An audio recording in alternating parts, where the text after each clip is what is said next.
Hello students, कैसे हो सब लोग। आई होप सब लोग अच्छे होंगे। आज हम एक इम्पोर्टेंट चैप्टर करने जा रहे हैं, रिवीजन करेंगे क्योंकि ऑलरेडी मैंने वो चैप्टर आपको करवा दिया है, investment accounting.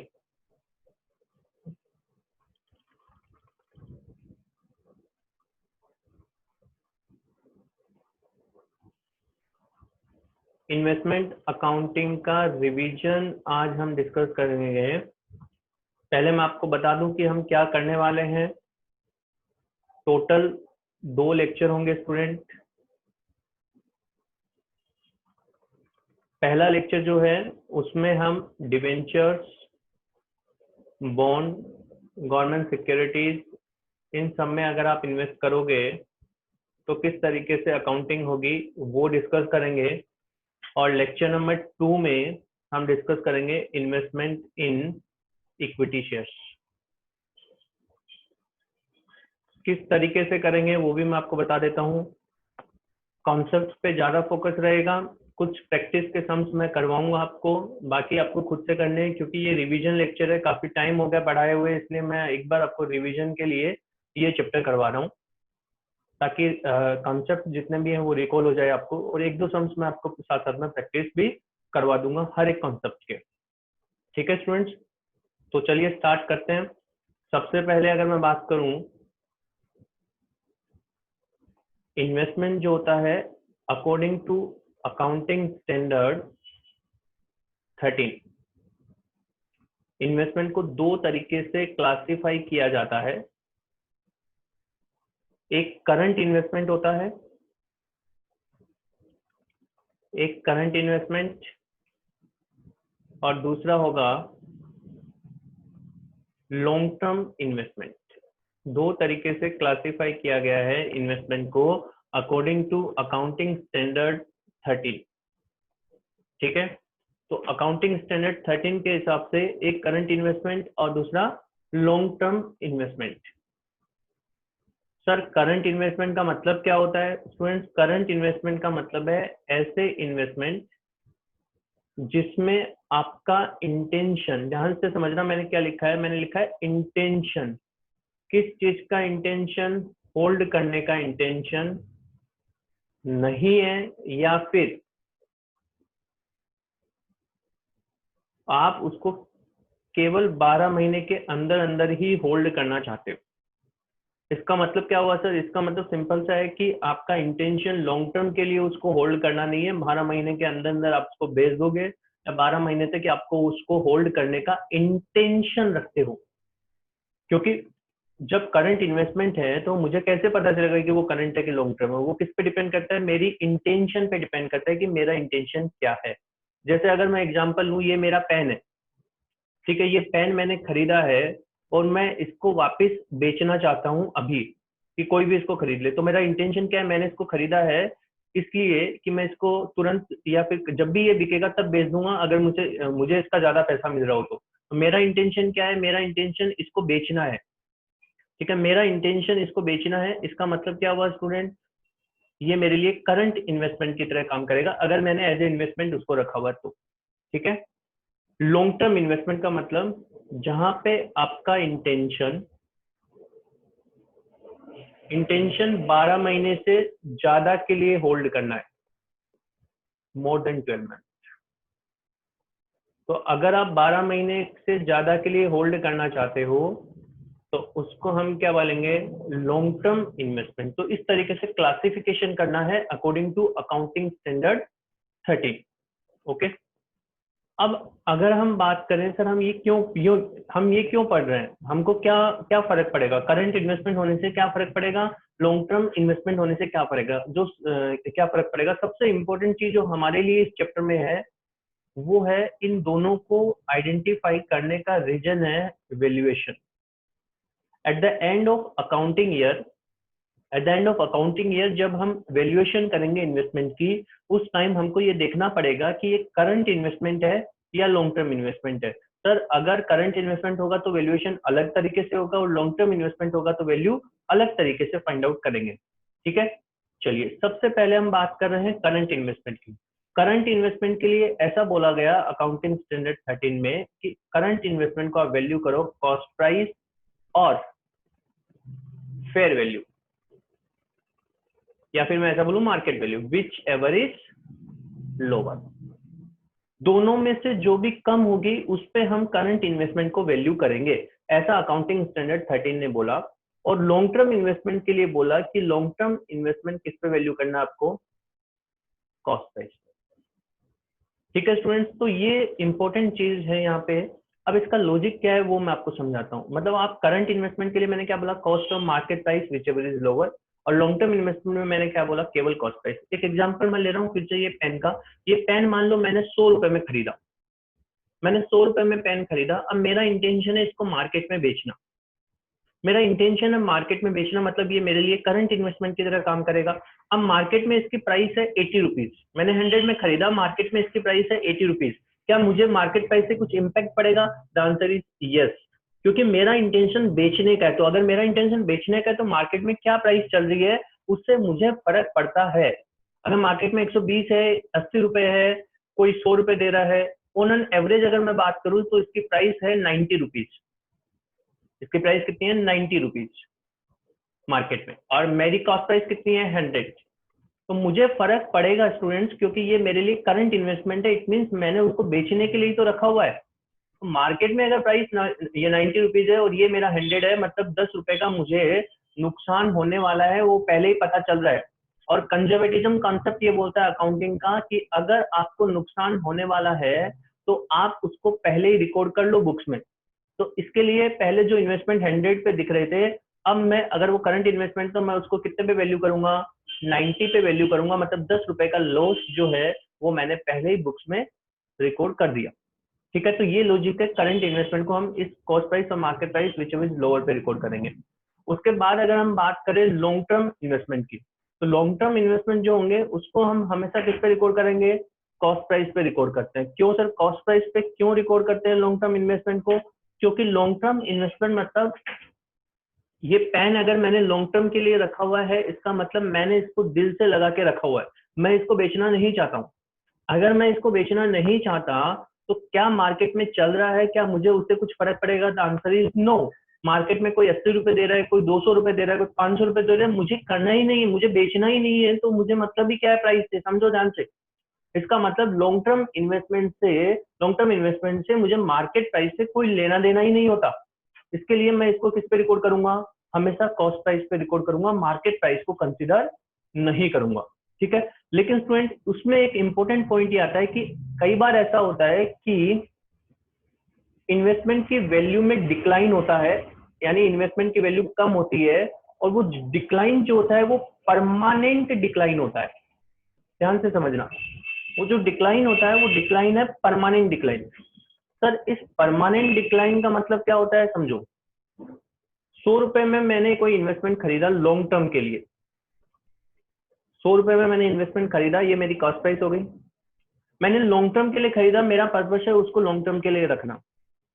Normal fluctuation market में चलता है, कभी इसकी प्राइस 110 होती है, कभी 90 होती है, ठीक है, कभी 75 हो जाती है, कभी 80 होती है, कभी 120 हो जाती है। ये सब नॉर्मल फ्लक्चुएशन चलता है। 100 की अगर मेरी कॉस्ट प्राइस है तो ये सब नॉर्मल फ्लक्चुएशन चलता रहता है मार्केट में। मुझे इन सब फ्लक्चुएशन से कोई लेना देना नहीं होता अगर मेरे लिए वो लॉन्ग टर्म इन्वेस्टमेंट है तो।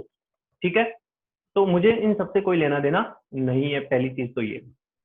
अब कई बार क्या होता है कि ये 100 की कॉस्ट प्राइस है, बट कुछ सर्कमस्टांसेस ऐसे हो जाते हैं, कुछ इवेंट ऐसा हो जाता है, चाहे वो गवर्नमेंट पॉलिसी की वजह से हो या कुछ अदर इवेंट ऐसा हो सकता है जिसकी वजह से इसकी प्राइस कितनी आ गई?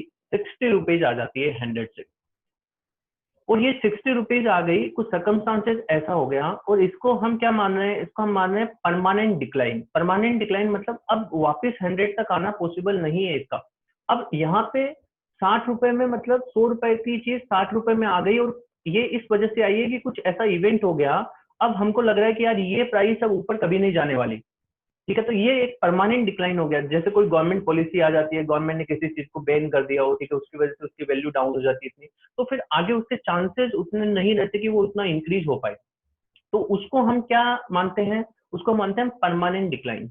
अब अगर लॉन्ग टर्म इन्वेस्टमेंट आपने रखा है, अब आप उसको अगर अपनी बुक्स में 100 रुपए में दिखाते रहोगे तो वो थोड़ा सा गलत हो जाता है, क्योंकि हमको पता है कि उसकी वैल्यू 60 रुपीज हो चुकी है, ठीक है, और वो नॉर्मल फ्लक्चुएशन नहीं है। नॉर्मल फ्लक्चुएशन होता तो वापस 100 पे आ जाती, लेकिन ये नॉर्मल फ्लक्चुएशन नहीं है। अगर ये परमानेंट डिक्लाइन है तो AS13 ये बोलता है कि अगर परमानेंट डिक्लाइन होता है तो आप लॉन्ग टर्म इन्वेस्टमेंट की वैल्यू भी कम कर दो।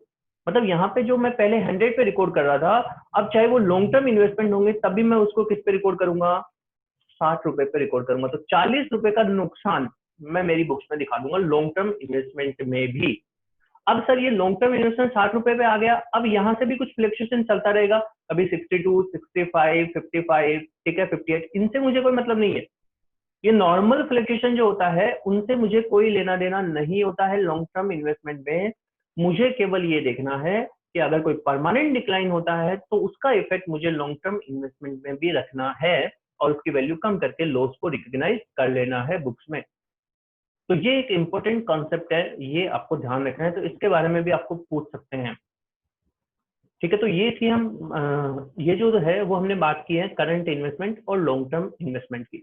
अब एक चीज मैं आपको और समझा देता हूँ, नॉर्मली सम्स जो हम यहाँ पे करेंगे उन सब में अगर कुछ भी नहीं लिखा हुआ है, अगर कुछ भी नहीं लिखा हुआ है तो हम हमेशा ही क्या मानेंगे उसको, करंट इन्वेस्टमेंट। अगर कुछ नहीं लिखा हो तो हमेशा क्या मानना है आपको, करंट इन्वेस्टमेंट मान के काम करना है, ठीक है। बस ये दो चीजें आपको ध्यान रखनी है। तो ये डायग्राम आप बना लेना अगर आपने पहले नहीं बनाया था तो, नहीं तो स्क्रीनशॉट आप इसका ले लेना फिर बाद में बना लेना। ओके स्टूडेंट्स, चलिए, तो ये कुछ बेसिक चीजें मैंने आपके साथ डिस्कस की है। अब हम डिस्कस कर रहे हैं इन्वेस्टमेंट इन,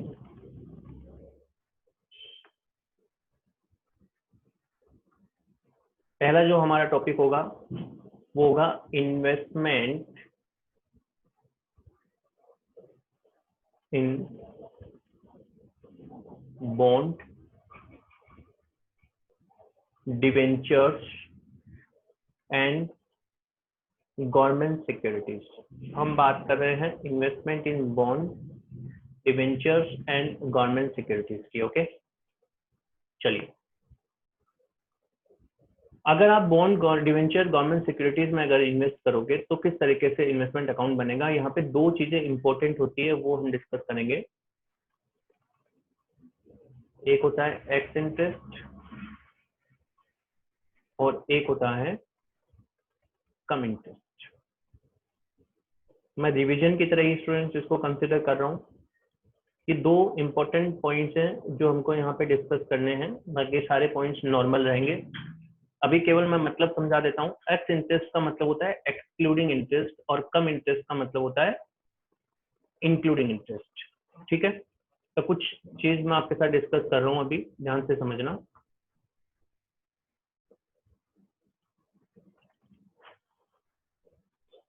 चलिए,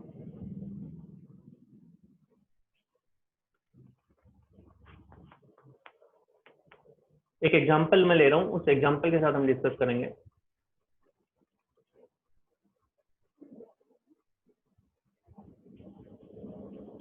ध्यान से समझना कॉन्सेप्ट को। हम बात कर रहे हैं एक मिस्टर राहुल की। मिस्टर राहुल ने 1000 डिवेंचर्स 10% वाले परचेज किए हैं फ्रॉम मिस्टर मोहित, ठीक है। राहुल ने 1000 डिवेंचर 10% वाले परचेज किए मिस्टर मोहित से। कब परचेज किए सर, ये परचेज किया उन्होंने 1/6/2019 को, ये परचेज की डेट है स्टूडेंट्स, ठीक है। अब समझना ध्यान से, एक नॉर्मल पॉलिसी होती है कंपनी की। कंपनी की एक नॉर्मल पॉलिसी होती है कि कंपनी जब भी डिवेंचर पे इंटरेस्ट देती है तो वो हर महीने नहीं देती है। यहाँ पे अगर मैं एग्जांपल लूँ तो कंपनी क्या करती है, हर 6 महीने से इंटरेस्ट देती है, 31 मार्च को एंड 30 सितंबर को। ये कंपनी की नॉर्मल पॉलिसी है इंटरेस्ट देने की। तो ये इंटरेस्ट देने की नॉर्मल पॉलिसी है 31 मार्च को और 30 सितंबर को हर साल कंपनी इंटरेस्ट देती है। ओके, अब चलिए एक पॉइंट इसमें और है स्टूडेंट्स कि कंपनी जब भी इंटरेस्ट देगी तो इंटरेस्ट पूरे 6 महीने का उसी बंदे को मिलेगा जिस दिन कंपनी इंटरेस्ट दे रही है, उस दिन जिसके पास भी डिवेंचर होंगे उसको ही कंपनी पूरे 6 महीने का इंटरेस्ट देगी। एक एग्जांपल मैंने लिया है, उसके साथ मैं आपसे डिस्कस करवा रहा हूँ।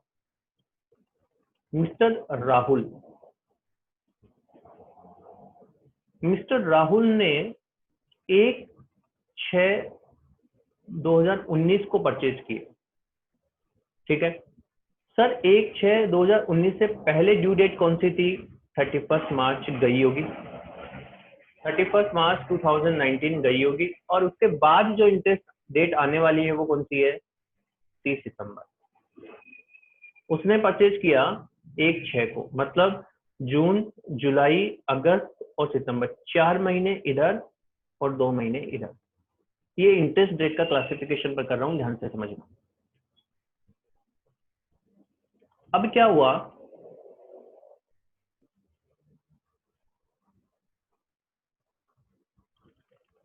एक 6 को उसने परचेज किया। मैंने आपको बताया कि कंपनी की पॉलिसी ये रहती है कि कंपनी जिस दिन डिवेंचर इंटरेस्ट देती है उस दिन जिसके पास भी डिवेंचर्स होंगे उसको पूरे 6 महीने का इंटरेस्ट मिल जाएगा।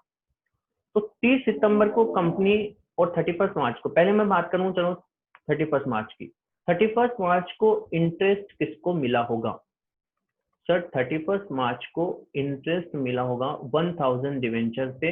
100 रुपीज की मैं फेस वैल्यू ले लेता हूँ स्टूडेंट्स, 10% के हिसाब से 6 महीने का, क्योंकि 6 महीने की कंपनी की पॉलिसी है ना। तो 1 लाख का 10% 10,000 हो गया, 10,000 मतलब 5,000। ठीक है स्टूडेंट्स, ये 5,000 जो 31 मार्च को इंटरेस्ट मिला होगा वो किसको मिला होगा? वो मिला होगा मोहित को, क्योंकि मोहित के पास ही डिवेंचर थे 31 मार्च 2019 को। उसने 1/6/2019 को किसको भेज दिए? राहुल को भेज दिए। 30 सितंबर को कंपनी फिर से इंटरेस्ट देगी, 1000 इंटू 100 इंटू 10% इंटू 6/12। कितना होगा सर? 5000। किसको मिलेगा मुझे बताओ बच्चों? ये 5000 इंटरेस्ट मिलेगा किसको? सॉरी, राहुल को। राहुल को क्यों मिला सर? क्योंकि राहुल के पास 30 सितंबर को डिवेंचर्स थे। राहुल के पास 30 सितंबर को डिवेंचर्स थे, तो ये इंटरेस्ट भी किसको मिलना चाहिए? राहुल को मिलना चाहिए, क्योंकि कंपनी की पॉलिसी ये होती है कि जिस दिन डिवेंचर इंटरेस्ट मिल रहा है, ये कंपनी दे रही है, उस दिन जिसके पास भी डिवेंचर्स होंगे उसको इंटरेस्ट मिल जाएगा। ठीक है, अब क्या हुआ स्टूडेंट्स, अब ये जो है मिस्टर मोहित थोड़ा सा उदास हो गया। मिस्टर मोहित थोड़ा सा उदास हो गया है। ये देखो, ये उदास इसलिए हो रहा है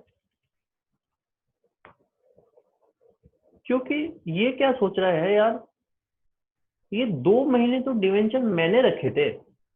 चलो 31 मार्च तक का मुझे इंटरेस्ट मिल गया, वो ठीक है, 31 मार्च तक मेरा बनता था क्योंकि डिवेंचर मेरे पास। अप्रैल और मई, ये 2 महीने भी मैंने ही तो रखे थे, डिवेंचर मेरे पास ही थे। और मोहित, ये राहुल के पास तो केवल 4 महीने डिवेंचर है, फिर भी पूरा का पूरा 6 महीने का इंटरेस्ट उसको मिल रहा है। फिर भी पूरा का पूरा 6 महीने का इंटरेस्ट उसको मिल रहा है, तो ये थोड़ा सा नाराज हो जाता है। अब मैं आपसे पूछता हूँ कि 6 महीने बाद, मतलब 30 सितंबर को जब मोहित उसके पास, राहुल के पास इंटरेस्ट के लिए जाएगा कि भाई देख, उसको समझाएगा, देख 4 महीने का तेरा होता है और 2 महीने का इंटरेस्ट मेरा होता है, तो तू मुझे 2 महीने का इंटरेस्ट दे दे। क्या राहुल दे देगा उसको इंटरेस्ट? आप खुद से सोचो, क्या राहुल उसको 2 महीने का इंटरेस्ट दे देगा? सर नहीं देगा राहुल। क्यों नहीं देगा बच्चों? क्योंकि राहुल बोलेगा कि मेरे पास डिवेंचर इंटरेस्ट है, मैं इसका मालिक हूँ, मतलब डिवेंचर मेरे पास है, मैं इसका मालिक हूँ, मैं तुझे क्यों दूं? तो 30 सितंबर को अगर वो मांगने जाएगा, उसके बाद मोहित कुछ नहीं कर सकता, क्योंकि कंपनी की पॉलिसी के हिसाब से ये इंटरेस्ट उसी को मिलना चाहिए था और उसको मिल गया इंटरेस्ट। तो उसमें फिर जो मोहित है वो कुछ नहीं कर पाएगा, मोहित कुछ नहीं कर पाएगा। तो मोहित ने क्या सोचा, यार ऐसे तो नहीं चलेगा। तो मोहित प्लान करता है, यार जिस दिन ट्रांजेक्शन हो रहा है, मतलब जिस दिन मैं उसको सेल कर रहा हूँ राहुल को, क्यों ना उसी दिन मैं उससे इंटरेस्ट ले लूं।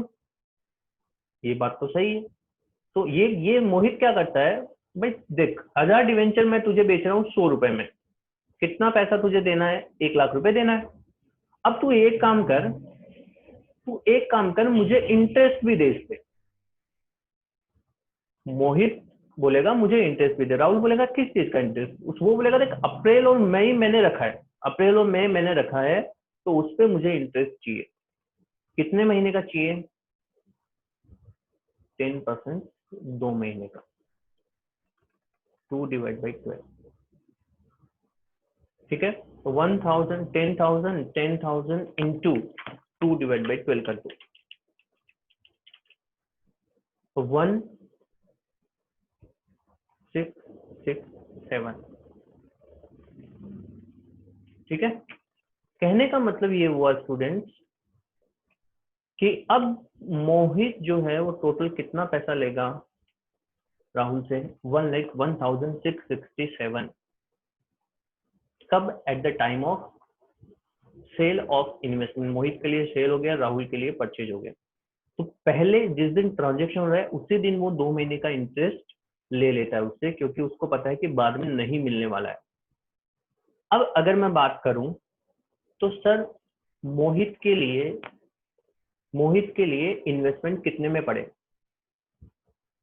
मोहित के लिए इन्वेस्टमेंट कितने में पड़े, तो आप देखो तो मोहित के लिए तो वही 1 लाख रुपए में पड़े हैं। सर ऐसा क्यों, क्योंकि मोहित, मैं आपको समझा रहा हूँ जन एंट्री के साथ, मोहित जन एंट्री, ये सॉरी राहुल जो है वो राहुल अपनी बुक्स में जन एंट्री क्या करेगा वो मैं आपको समझा रहा हूँ, ध्यान से समझना, इंपॉर्टेंट कॉन्सेप्ट है। 1/6/2019 को जिस दिन ट्रांजेक्शन हुआ 1/6/2019 को, उस दिन जन एंट्री क्या होगी वो मैं आपको समझा रहा हूँ, ध्यान से समझना। राहुल की बुक्स में investment account debit,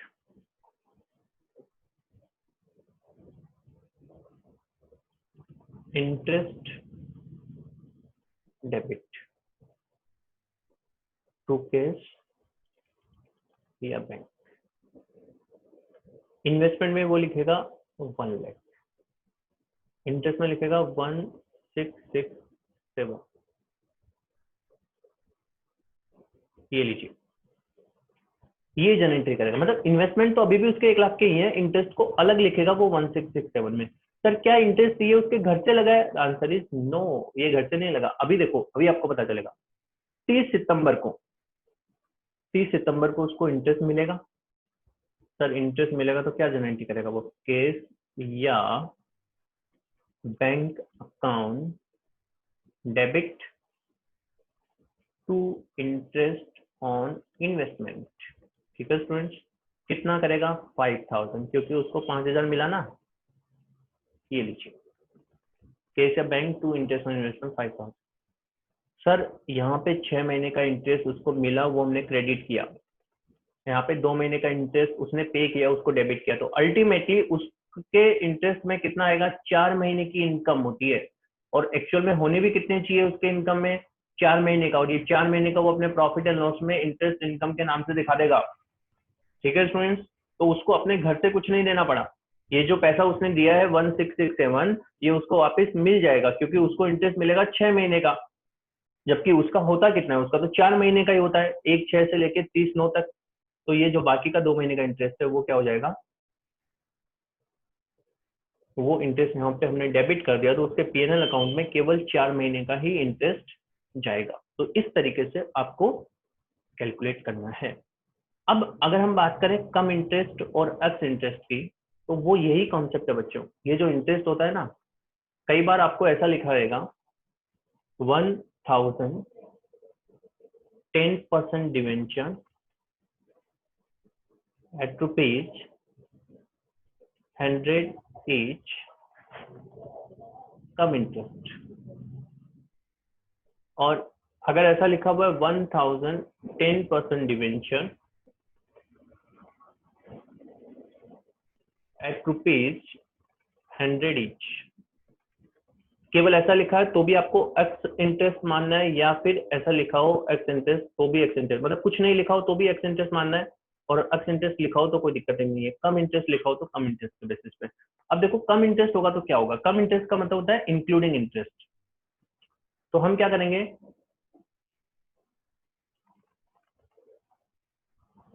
1000 into 100, total कितना पैसा देगा 1 लाख।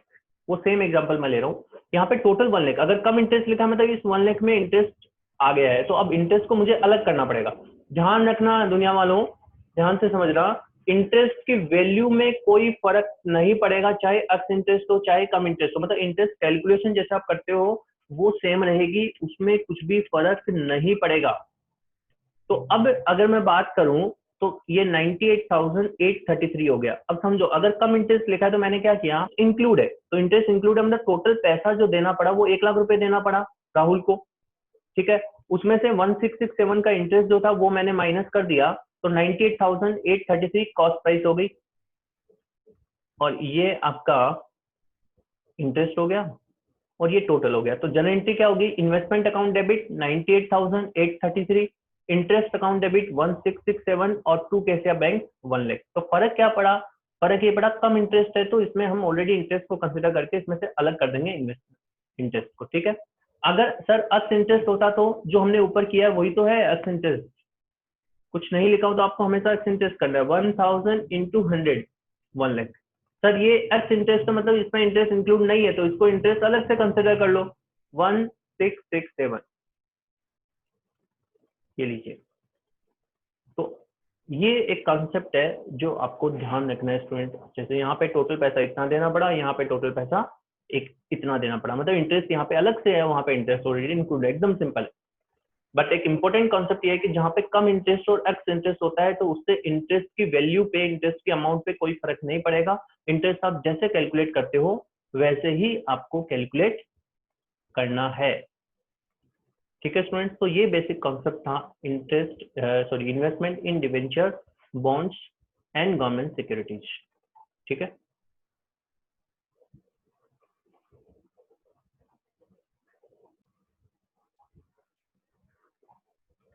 चलिए स्टूडेंट्स, ये बेसिक कॉन्सेप्ट हमने डिस्कस कर लिया, अब कुछ एग्जांपल्स करवा देता हूं मैं आपको कुछ प्रैक्टिस के लिए।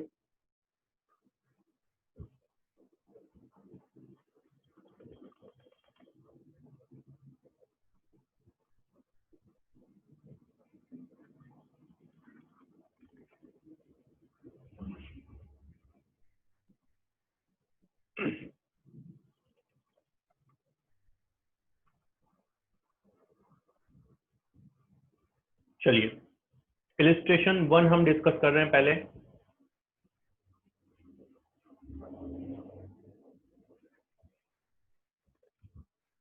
वाई लिमिटेड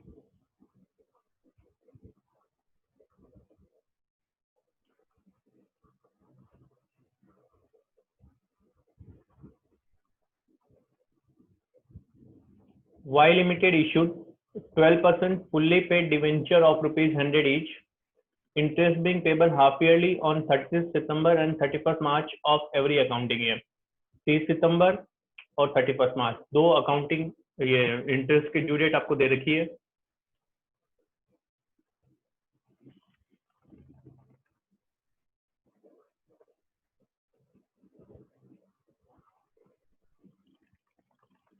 चलिए उसके बाद देखो क्या लिखा हुआ है, on 1st December 2012 Messrs Bull and Bear purchased 10,000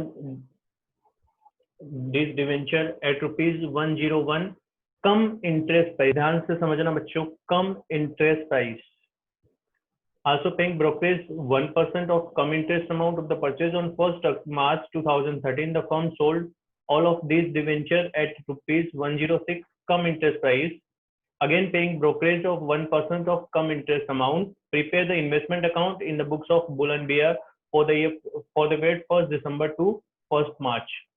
तो इन्वेस्टमेंट अकाउंट आपको बनाना है 1 दिसंबर से लेके 1 मार्च तक जो भी ट्रांजेक्शन हुए हैं उनका। तो चलिए स्टार्ट करते हैं, इन्वेस्टमेंट अकाउंट बनाते हैं।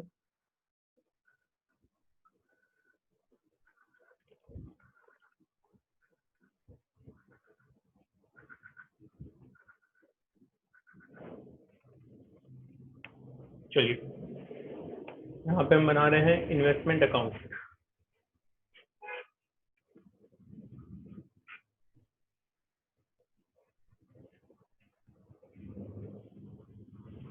क्या लिखोगे? इन्वेस्टमेंट इन जो भी 10% डिवेंचर या जो भी है ऐसा हेडिंग लिख सकते हो।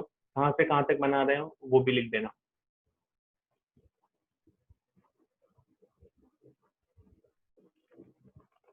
तीन कॉलम अमाउंट के आपको बनाने हैं यहाँ पे।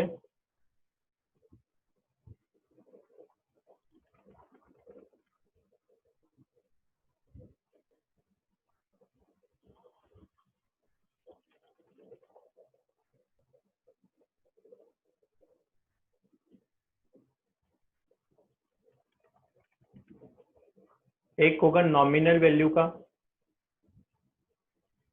एक होगा इंटरेस्ट का कॉलम, और एक होगा कॉस्ट का। सेम क्रेडिट साइड में भी बना देना।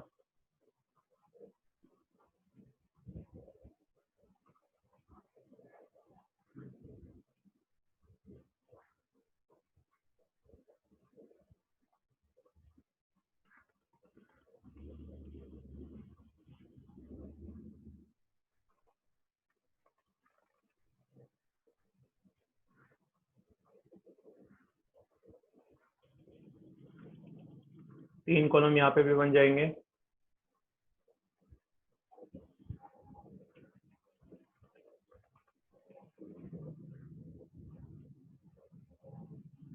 नॉमिनल वैल्यू, इंटरेस्ट और कॉस्ट। ठीक है, इस तरीके से आपको इन्वेस्टमेंट अकाउंट बनाना होता है bonds and debenture and government securities.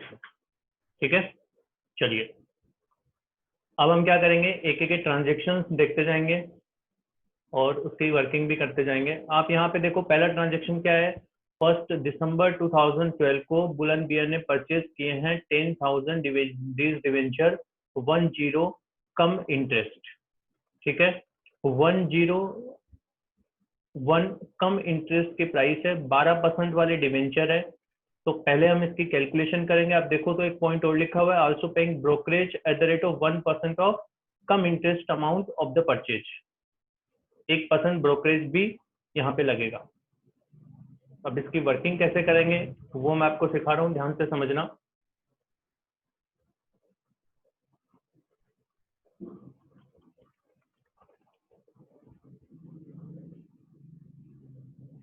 $10,000 debenture हमने परचेज किए हैं 101 में, तो ये कितना हो जाएगा, 10,10,000।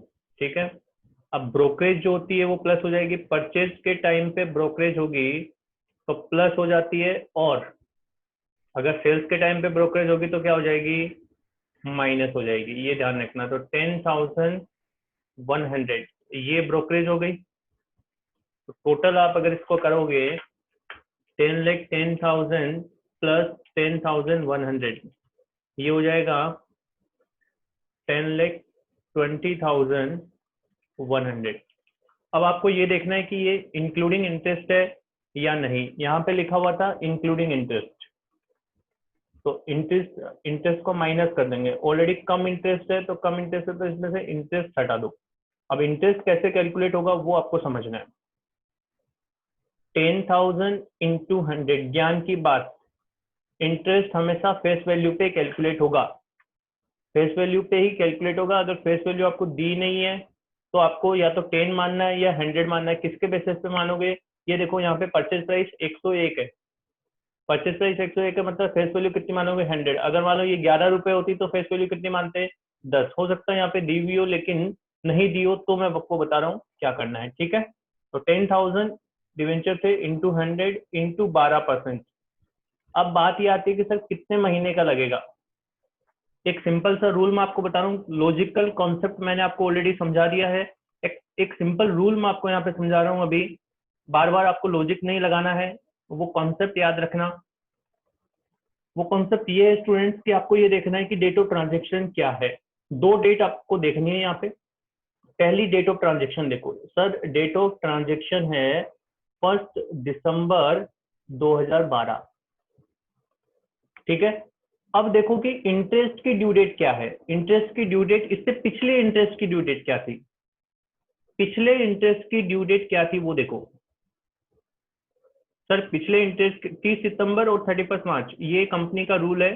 तो इससे पिछले जो इंटरेस्ट की रेट गई होगी, वो इंटरेस्ट की ड्यू डेट गई होगी, वो है स्टूडेंट 30 सितंबर। ये लीजिए। तो कहने का मतलब ये हुआ कि आपको क्या देखना है, डेट ऑफ ट्रांजेक्शन और इससे पिछले वाली ड्यू डेट, इंटरेस्ट की ड्यू डेट। तो कितने महीने हो गए देखो सर, 30 में तो अक्टूबर और नवंबर 2 महीने, इसके बीच में कितना महीना है वो आपको देखना है। तो उतना इंटरेस्ट हम कंसिडर करेंगे। फिर से सुन लो, एकदम सिंपल तरीका मैं आपको बता रहा हूँ। डेट ऑफ ट्रांजेक्शन और last due date of interest, जो उस डेट ऑफ ट्रांजेक्शन से पहले जो इंटरेस्ट की ड्यू डेट गई है वो, इसके बीच का डिफरेंस ले लेना। वो डिफरेंस पे इंटरेस्ट निकालना, चाहे वो परचेज का ट्रांजेक्शन हो, चाहे वो सेल का ट्रांजेक्शन हो, चाहे वो ओपनिंग बैलेंस हो, चाहे क्लोजिंग बैलेंस हो। जहां पे भी आप इंटरेस्ट की कैलकुलेशन कर रहे हो, इस तरीके से आपको कैलकुलेशन करनी है। उसका लॉजिक मैंने आपको ऑलरेडी समझा दिया है। ठीक है, चलिए।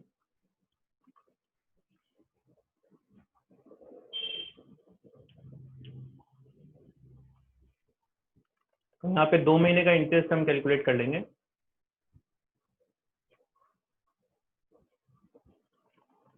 10,000 इंटू 100 इंटू 12% इंटू 2/12। ठीक है स्टूडेंट्स, चलिए। तो 10,000 इंटू 100 इंटू 12% इंटू 2/12, ये आ जाएगा 20,000। तो ये 20,000 का इंटरेस्ट हो गया, ये ऑलरेडी इसमें इंक्लूड होगा। तो इसको हम माइनस कर देंगे। तो माइनस करेंगे तो कितना आएगा, 10 लाख। 20,100 में से 20,000 माइनस कर देना, तो आ जाएगा 10,100,000। ये लीजिए, ये आपका कॉस्ट प्राइस हो जाएगा। तो इस साइड हम लिखेंगे डेट ऑफ ट्रांजेक्शन क्या है आपका, 1/12। तो यहाँ पे लिख देंगे टू बैंक, क्योंकि हमने परचेज किया ना। नॉमिनल वैल्यू में क्या लिखेंगे, 10 लाख। 10 लाख के इंटरेस्ट के कॉलम में कितना आएगा, 20,000। यहाँ पे नॉमिनल वैल्यू की जगह पे आप नंबर ऑफ डिवेंचर का कॉलम भी बना सकते हो, और यहाँ पे लिख देंगे 10,100,000। ठीक है स्टूडेंट्स, इस तरीके से आपको ट्रांजेक्शन करना है। चलिए अब हम बात करें नेक्स्ट ट्रांजेक्शन की।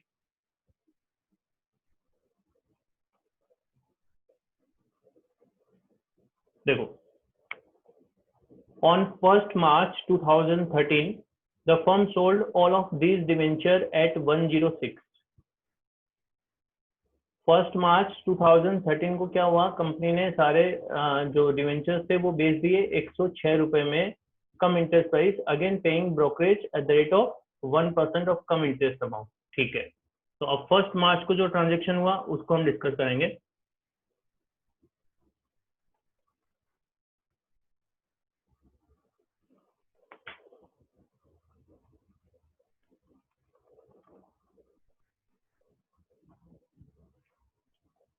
फर्स्ट मार्च को जो सेल का ट्रांजेक्शन हुआ, सारे डिवेंचर बेच देना। तो 10,000 इंटू 106, तो ये कितना हो जाएगा, 10,60,000। ब्रोकरेज सेल्स के टाइम पे माइनस होगी, सेल्स के टाइम पे ब्रोकरेज माइनस हो जाएगी, 1% की ब्रोकरेज लगा दो यहाँ पे, 10,600। कम इंटरेस्ट प्राइस है ना, तो कम इंटरेस्ट प्राइस है तो इंटरेस्ट भी माइनस कर देना। 10,000 इंटू 100 इंटू 12%। अब कितने महीने का देखोगे, सेम चीज। ट्रांजेक्शन कब हुआ, 1 मार्च। 1 मार्च को ट्रांजेक्शन हुआ ना, उससे पिछली ड्यू डेट देखो। पिछली ड्यू डेट सर 30 सितंबर थी, पिछली ड्यू डेट होगी 30 सितंबर। तो कितने महीने हो गए, अक्टूबर, नवंबर, दिसंबर, जनवरी, फरवरी, 5 महीने हो गए स्टूडेंट। तो यहाँ पे 5 महीने का इंटरेस्ट लगा देंगे बस। इस तरीके से एकदम सिंपल तरीके से आपको करना है। चलिए 10,000 into 100 into 12% into 5 divide by 12, 50,000। ये लीजिए 50,000 का इंटरेस्ट हो गया आपका। ये यहाँ पे आ जाएगा, माइनस कर देंगे तो 10,60,000 माइनस 10,000, 10,60,000 माइनस 10,600 और माइनस 50,000, 9,99,400, 9,99,400। ये लीजिए, ये आपकी अमाउंट होगी। तो इंटरेस्ट के अमाउंट 50,000 और ये टोटल सेल के अमाउंट एक्सक्लूडिंग इंटरेस्ट हो गया 9,99,400। वो हम यहाँ पे दिखा देंगे इन्वेस्टमेंट अकाउंट में।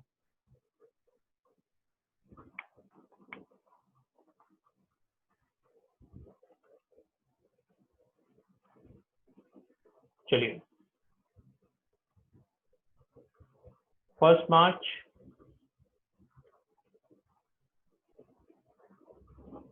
By bank, nominal value 10 lakh, interest 50,000 का, 9,99,400। ठीक है, अभी क्लोजिंग बैलेंस कुछ है नहीं यहाँ पे, तो एट द एंड जो भी डिफरेंस आएगा प्रॉफिट एंड लॉस में ट्रांसफर कर देंगे। इसका डिफरेंस आया इस साइड 30,000 इंटरेस्ट कॉलम का, और उसमें लॉस हो गया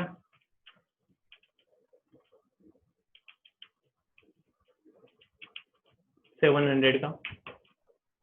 तो 700 का लॉस हम यहाँ पे लिख देंगे। ठीक है, चलिए अब आपको एक चीज ध्यान रखनी है, एक लॉजिक समझा रहा हूँ मैं आपको। आपने डिवेंचर का परचेज किए, इस एग्जांपल में सर हमने डिवेंचर परचेज किए 1 दिसंबर को, बेचे कब? बेचे हैं हमने 1 मार्च को।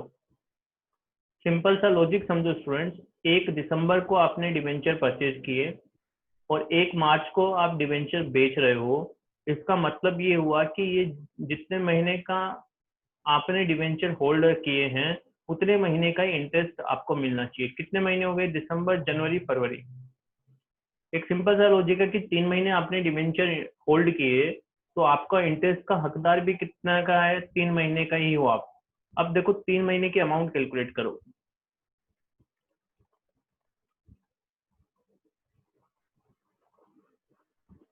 ये 30,000 आएगा स्टूडेंट, ये और ये हमेशा सेम रहेंगे। आप देखो तो यहाँ पे 30,000 आपके प्रॉफिट एंड लॉस अकाउंट में जाएंगे ना। आप सिंपल सा लॉजिक समझो, वही तो 30,000 आपके पीएनएल में जाएंगे जितना आपने कमाया। और आपने कितने महीने का इंटरेस्ट कमाया? जितने महीने आपने डिवेंचर होल्ड करके रखे। 3 महीने आपने होल्ड करके रखे तो 30,000 ही आपके प्रॉफिट एंड लॉस अकाउंट में जाना चाहिए। वही 30,000 आपके यहाँ पे प्रॉफिट एंड लॉस अकाउंट में जा रहा है। और ये 700 जो है ये इन्वेस्टमेंट को बेचने से जो नुकसान हुआ वो है। ठीक है, एक इंपॉर्टेंट चीज और बता देता हूँ, ये इंटरेस्ट का कॉलम हम यहाँ पे बना रहे हैं, this is not a part of investment. Interest अलग से अकाउंट बनता है, जैसे जर्नल एंट्री मैंने आपको करवाई थी, investment account debit, interest account debit. ये इंटरेस्ट का कॉलम साथ में बना रहे हैं ताकि कैलकुलेशन हमारी प्रॉपर हो, प्रॉपर प्रेजेंटेशन हो, इसलिए। बाकी ये इंटरेस्ट कोई इन्वेस्टमेंट का पार्ट नहीं है, ये इंटरेस्ट अलग अकाउंट है, ऐसा समझना। इंटरेस्ट को हमेशा अलग अकाउंट की तरह ट्रीट करना, ना कि it is a part of, it is not a part of investment account. ठीक है, तो ये एक लॉजिकल पॉइंट मैंने आपको बताया कि किस तरीके से यहाँ पे इंटरेस्ट की कैलकुलेशन होती है। तो ये एक सिंपल सा पॉइंट मैंने करवा दिया इन्वेस्टमेंट अकाउंट का। ब्रोकरेज का पॉइंट मैंने आपको समझा दिया, परचेज के टाइम पे प्लस कर देना और सेल्स के टाइम पे माइनस। ठीक है, ये था आपका इलिस्ट्रेशन 1। अभी एक कॉन्सेप्ट इसमें है कि at the end of accounting year अगर हमारे पास कुछ बैलेंस बच जाता है डिवेंचर्स का या बॉन्ड्स का, तो उसकी वैल्यूएशन हम कैसे करेंगे, उससे रिलेटेड भी एक सम मैं आपको करवा देता हूँ। बस यही एक कॉन्सेप्ट इसमें बाकी है, बाकी तो ऑलमोस्ट सारे पॉइंट्स मैंने आपको समझा दिए।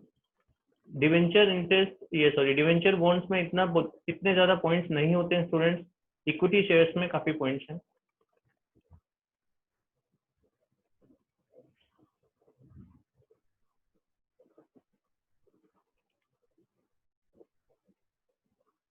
चलिए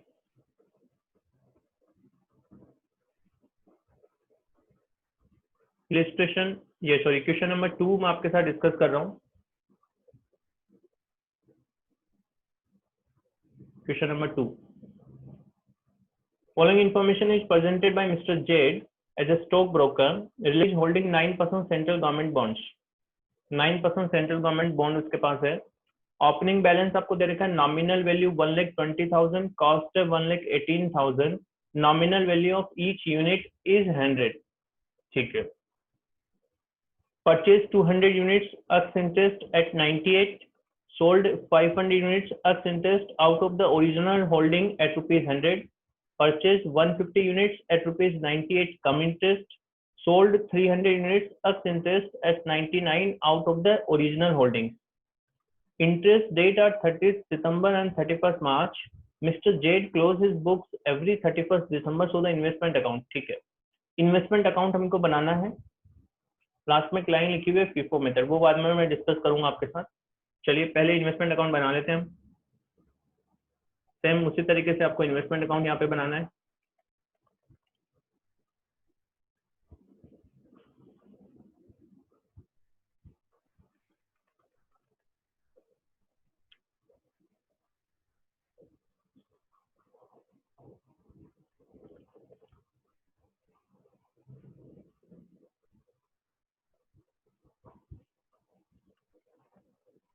इन्वेस्टमेंट अकाउंट ब्रैकेट में आप लिख देना 9% सेंट्रल गवर्नमेंट बॉन्ड, कहाँ से कहाँ तक बना रहे हो वो सब लिख देना।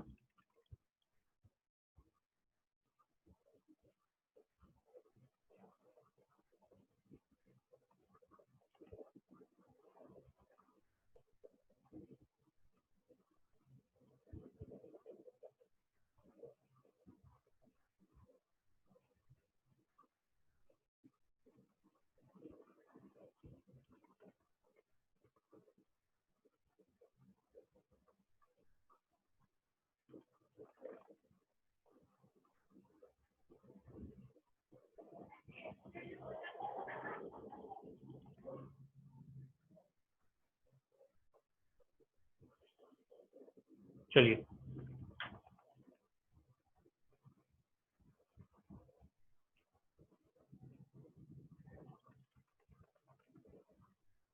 नॉमिनल वैल्यू,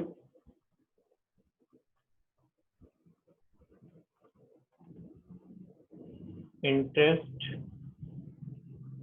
कॉस्ट, डेट,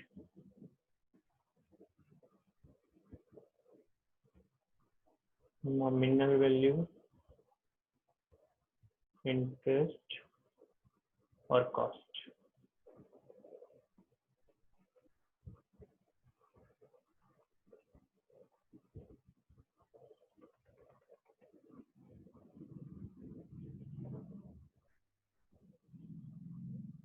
चलिए स्टूडेंट्स, ये हमने फॉर्मेट बना लिया, एक एक पॉइंट अब डिस्कस करेंगे।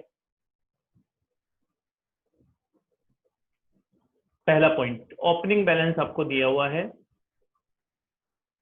अकाउंटिंग ईयर आपका 31 दिसंबर का है, इसका मतलब ओपनिंग बैलेंस होगा 1 जनवरी को। ठीक है, एक डेट आप इंटरेस्ट की डेट याद रखना, 30 सितंबर और 31 मार्च को होता है, वो हमारे काम आएगी।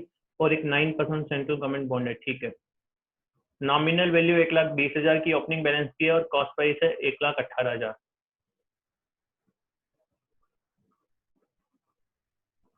ध्यान से समझना।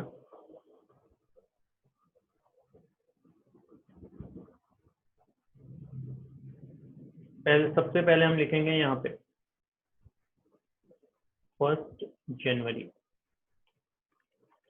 टू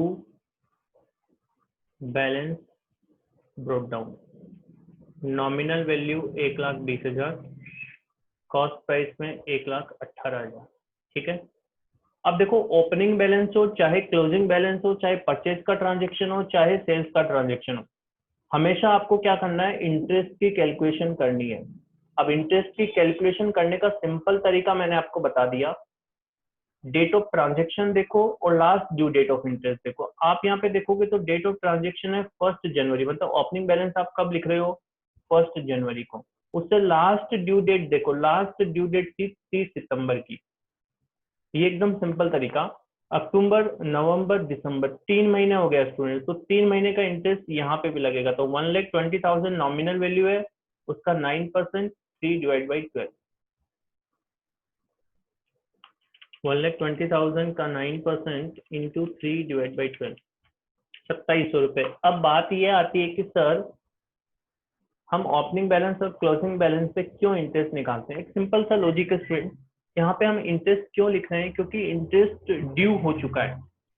आप देखोगे तो 30 सितंबर से लेके 1 जनवरी तक, आज हम कौन सी डेट पे है सर, आज हमें 1 जनवरी पे। लास्ट हमको इंटरेस्ट कब मिला था, 30 सितंबर को मिला था। नवंबर अक्टूबर नवंबर दिसंबर का इंटरेस्ट है वो एक्रू हो चुका है, इंटरेस्ट एक्रू हो चुका है, ड्यू अभी तक नहीं हुआ। क्योंकि ड्यू तो कब होगा, जब ड्यू डेट आएगी। ड्यू डेट कब आएगी, 31 मार्च को। तो एक्रू हो चुका है, तो हम हमारी बुक्स में उसको रिकॉर्ड कर रहे हैं, क्योंकि इंटरेस्ट हमको मिलेगा ये तो कंफर्म हो गया। 2700 रुपए का इंटरेस्ट मिलेगा, इसलिए हम ओपनिंग बैलेंस और क्लोजिंग बैलेंस पे भी इसकी वैल्यूएशन करते हैं। ठीक है, चलिए, तो ये का हो गया पहला पॉइंट। अब आ जाते हैं नेक्स्ट पॉइंट पे। 1/7/2011 ये सॉरी 1/3/2011 को आपने 200 यूनिट्स परचेज किए हैं एट इंटरेस्ट एट ₹98। 200 यूनिट्स और एक्स इंटरेस्ट 98। चलिए, तो यहाँ पे हमको लिखना पड़ेगा, 1 मार्च का ट्रांजेक्शन है ना, तो 1 मार्च में यहाँ पे लिखूंगा टू बैंक 200 यूनिट है, उसकी वैल्यू कितनी होगी 20,000। सर 100 फेस वैल्यू ऊपर दी हुई है आपको, नॉमिनल वैल्यू।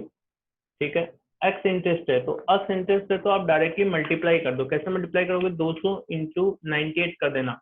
ठीक है ना, एक्स इंटरेस्ट है तो इसमें इंटरेस्ट ऑलरेडी इंक्लूड नहीं है, तो माइनस करने की जरूरत नहीं है। ये लीजिए 200 इंटू 98 करोगे तो 19,600 यहाँ पे आ गया। अब यहाँ पे इंटरेस्ट की कैलकुलेशन करनी पड़ेगी हमको। तो 1 मार्च को जो ट्रांजेक्शन हुआ था उसकी मैं इंटरेस्ट कैलकुलेशन करूंगा, तो 20,000 इंटू 9%, वही जो फंडामेंटल रूल मैंने आपको बताया। कहां से कहां तक गिनोगे, डेट ऑफ ट्रांजेक्शन से लेके last due date of interest. कितने महीने हो जाएंगे, 5 महीने। 30 सितंबर लास्ट डेट थी, अक्टूबर नवंबर दिसंबर जनवरी फरवरी, 5 महीने हो जाएंगे स्टूडेंट। तो 20,000 का 9% 5 महीने के लिए 750। ठीक है, तो ये 750 की अमाउंट जो है वो हम यहाँ पे इंटरेस्ट में दिखा देंगे।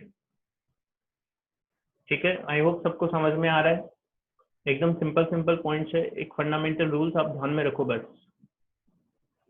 चलिए नेक्स्ट ट्रांजेक्शन। नेक्स्ट ट्रांजेक्शन आपको दे रखा है 1 जुलाई 2011 का, लेकिन रुक जाओ, 1 जुलाई 2011 का एक ट्रांजेक्शन है, लेकिन उससे पहले एक डेट आ रही है 31 मार्च, जिसपे इंटरेस्ट मिलेगा हमको। समझ रहे हो, 31 मार्च आ रही है, मतलब उस पर हमको इंटरेस्ट मिलेगा। तो इंटरेस्ट अगर मिलेगा तो उसकी भी वर्किंग हमको करनी पड़ेगी। चलिए, तो उसकी वर्किंग पहले करते हैं, फिर आगे चलेंगे।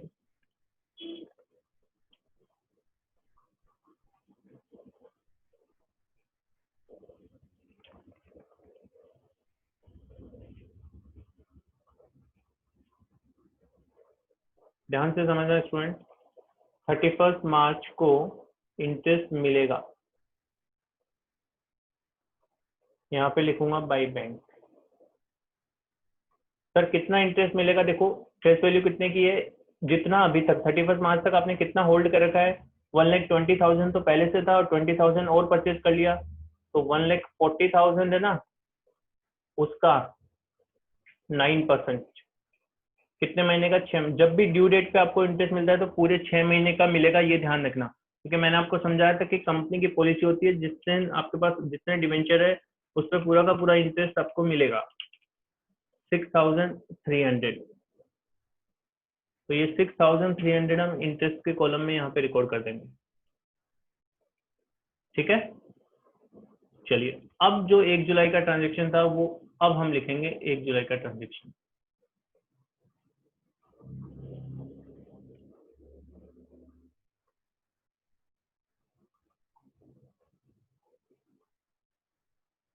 चलिए, 1 जुलाई को ट्रांजेक्शन है, sold 500 units ex interest out of the original holding, ठीक है, ₹100, ठीक है, हमने बेचे है ना 1 जुलाई को, ठीक है, तो बेचने का ट्रांजेक्शन हम कर देते हैं।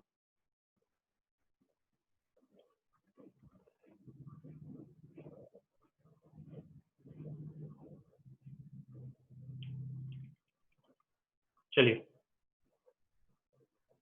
1 जुलाई को बेचा है हमने, तो बेचा है तो इस साइड लिखेंगे स्टूडेंट्स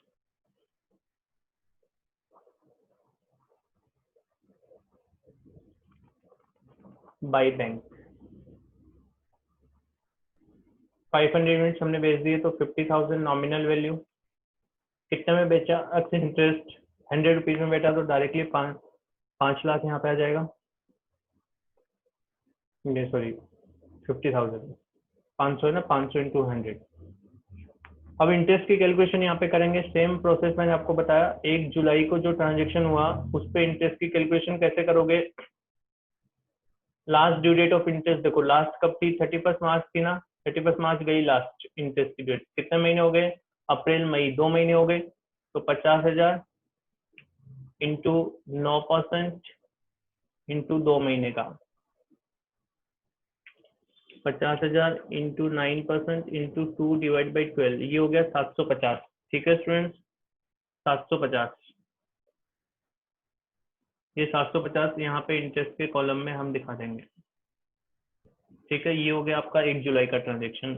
अब आ जाओ नेक्स्ट ट्रांजेक्शन क्या है।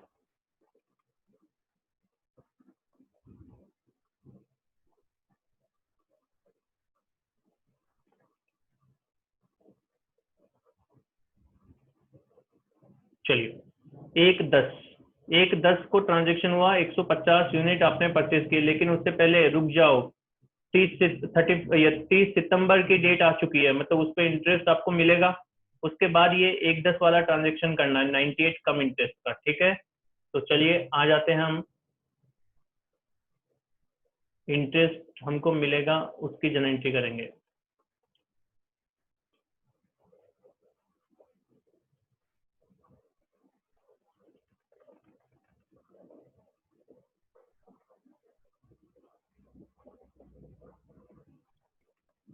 चलिए 30 सितंबर,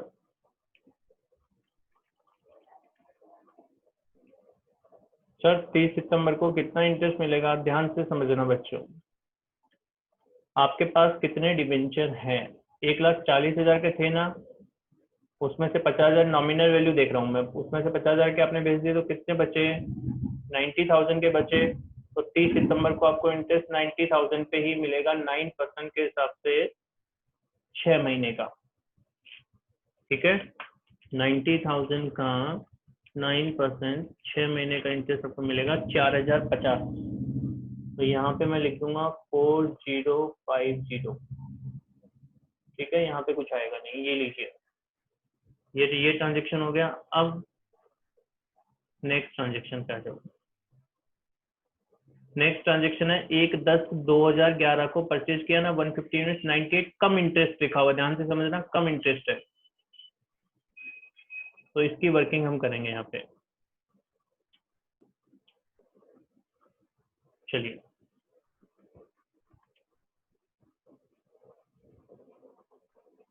1/10 यहाँ पे मैं लिख रहा हूँ टू बैंक, 150 है ना, तो ये हो जाएगा 15,000। कॉस्ट प्राइस निकालनी पड़ेगी क्योंकि यहाँ पे 98 कम इंटरेस्ट लिखा हुआ है। नीचे वर्किंग करेंगे हम,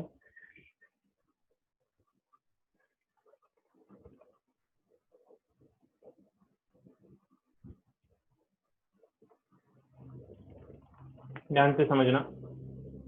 1/10 को जो ट्रांजेक्शन हुआ उसकी 15,000, ये सॉरी 150 ना, 150 इंटू 98, 150 इंटू 98 अगर आप करोगे तो आएगा 14,700। कितना आएगा? 14,700। ठीक है स्टूडेंट्स, अब आप देखो इसमें इंटरेस्ट कम इंटरेस्ट है ना, तो इंटरेस्ट माइनस हो जाएगा।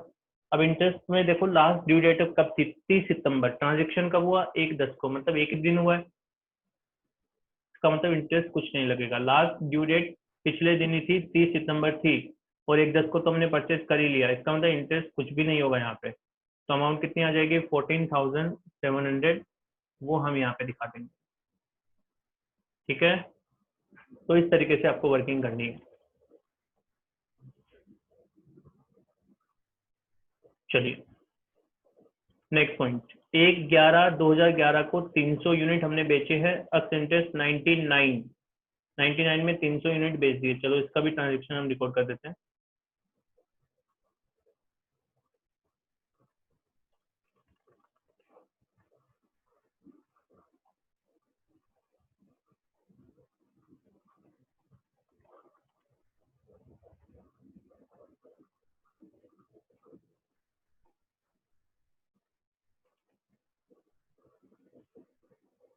चलिए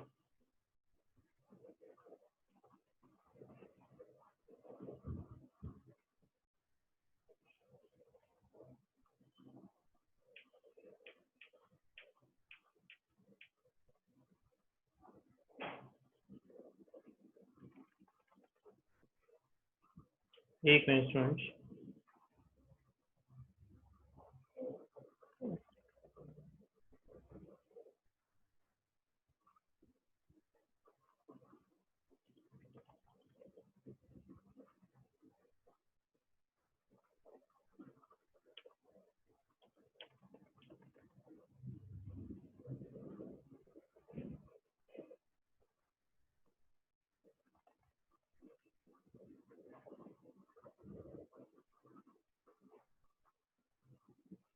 चलिए यहाँ पे मैं लिख रहा हूँ फिर से बाय बैंक 300 यूनिट्स थे ना, तो यहाँ पे हो जाएगा 30,000 एंड इंटरेस्ट की कैलकुलेशन हम करेंगे 99 कम इंटरेस्ट है, ये सॉरी एक्स इंटरेस्ट है, तो 300 इंटू 99 कर देंगे तो 29,700, ये डायरेक्टली अमाउंट कॉलम में दिखा देना 29,700। ठीक है, चलिए अब इंटरेस्ट की कैलकुलेशन करेंगे। 1/11 है ना लास्ट डेट, देखो लास्ट कब था 30 सितंबर था ना, कितना महीना हो गया सर, एक महीना, अक्टूबर का महीना है केवल। तो 30,000 का 9% एक महीने के लिए कैलकुलेट कर लो। 30,000 का 9% एक महीने के लिए अगर निकालोगे तो आएगा 225, 225, वो 225 यहाँ पे दिखाना है स्टूडेंट्स। ठीक है, ये आपका इंटरेस्ट का अमाउंट हमने कैलकुलेट कर लिया। ओके, चलिए अब आ जाते हैं नेक्स्ट पॉइंट पे।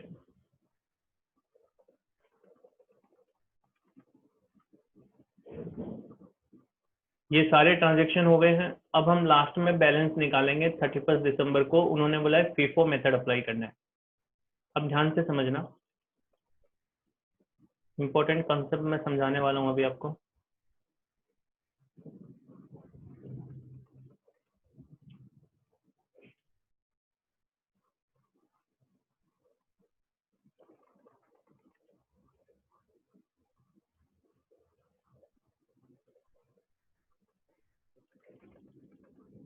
दो मेथड होती है स्टूडेंट्स, जब भी आप क्लोजिंग बैलेंस निकालोगे, क्लोजिंग वैल्यूएशन आप करोगे,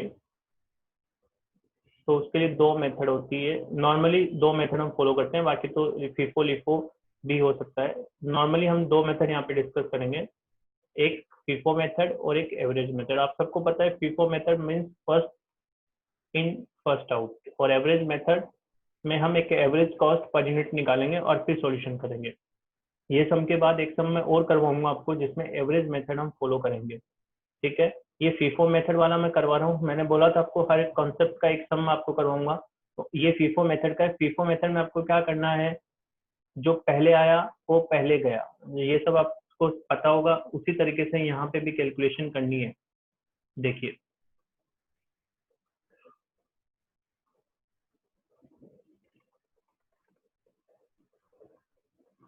देखो,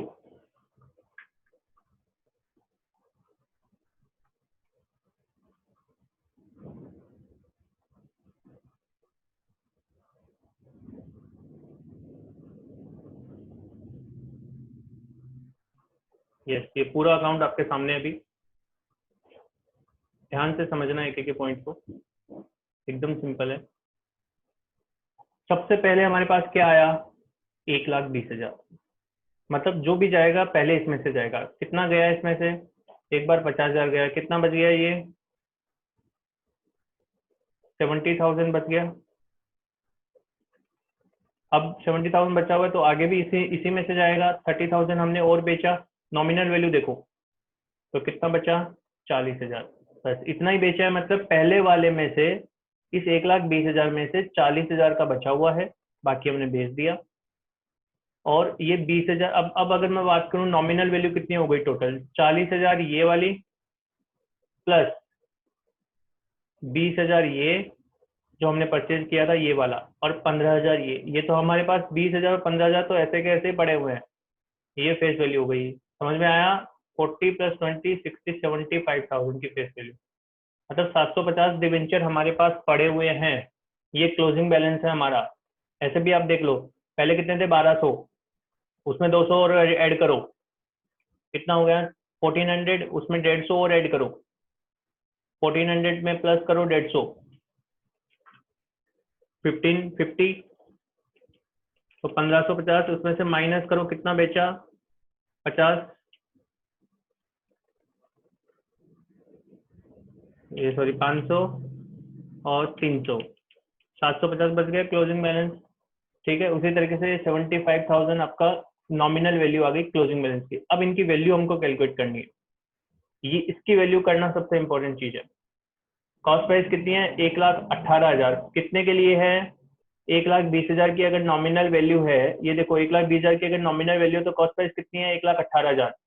हमारे पास तो नॉमिनल वैल्यू कितने की बची हुई है, 40,000 की बची हुई ना इसमें, तो इसको क्रॉस मल्टीप्लाई कर देना तो कॉस्ट प्राइस निकल जाएगी। 1,20,000, ये सॉरी 1,18,000 इंटू 40,000 डिवाइड बाई 1,20,000, समझ में आया, 39,333। 40,000 नॉमिनल वैल्यू बचा हुआ है इस क्लोजिंग बैलेंस में से, इस क्लोजिंग ये सॉरी इस बैलेंस में से, जो हमारे पास ओपनिंग बैलेंस पड़ा था उसमें से 40,000 के अभी बचे हुए हैं, उसकी कॉस्ट प्राइस हमको निकालनी है। तो 1,20,000 अगर नॉमिनल वैल्यू है तो कॉस्ट प्राइस कितनी है, 1,18,000। तो अगर 40,000 की नॉमिनल वैल्यू होगी तो कॉस्ट प्राइस कितनी होगी, वो क्रॉस मल्टीप्लाई करके निकाल दिया। ये जो 20,000 है इसमें तो कोई दिक्कत ही नहीं है, ये जो 20,000 है इसका तो कोई दिक्कत ही नहीं है, इसकी तो कॉस्ट प्राइस 19,600 हो जाएगी, क्योंकि इसमें से हमने कुछ बेचा ही नहीं है। ये जो 15,000 है इसमें भी कोई दिक्कत नहीं है, क्योंकि इसमें से भी हमने कुछ नहीं बेचा। तो 14,700, ये लो फीफो मेथड आ गया आपका। इससे हम 39,333, 19,600, 14,700, टोटल कितना हो गया, 73,633, 73,633, ये आपका क्लोजिंग बैलेंस हो जाएगा स्टूडेंट्स। तो ये फीफो मेथड आपका, और ये क्लोजिंग बैलेंस हम यहाँ पे दिखा देंगे।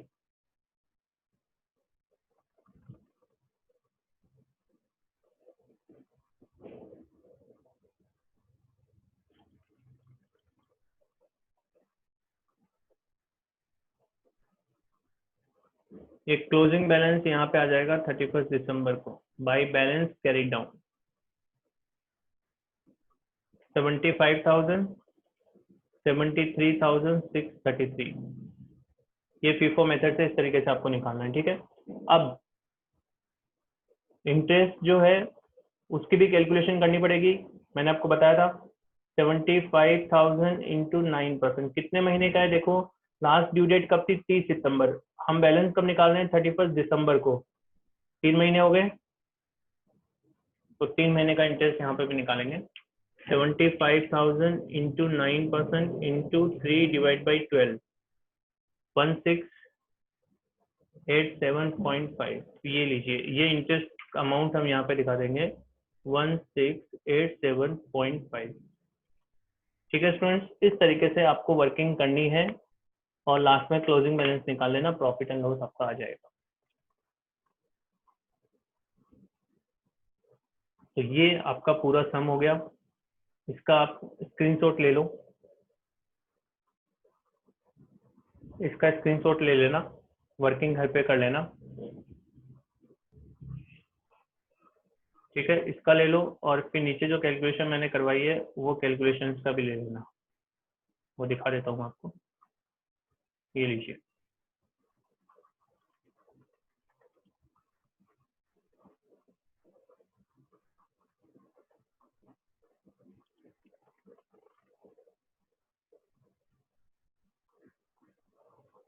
ठीक है। चलिए, हालांकि मैंने करवाया हुआ है इसलिए मैं अभी अच्छे एकदम प्रॉपर नहीं करवा रहा हूँ, फटाफट करवा रहा हूँ। सारी कैलकुलेशन में करवा रहा हूँ लेकिन एक प्रॉपर फॉर्मेट पे नहीं करवा रहा हूँ क्योंकि ऑलरेडी वो हम इसको रिवीजन में कंसिडर कर रहे हैं।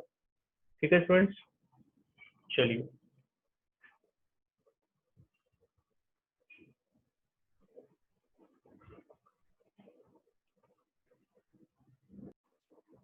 चलिए स्टूडेंट्स, एक सम और मैं डिस्कस कर रहा हूँ आपके साथ।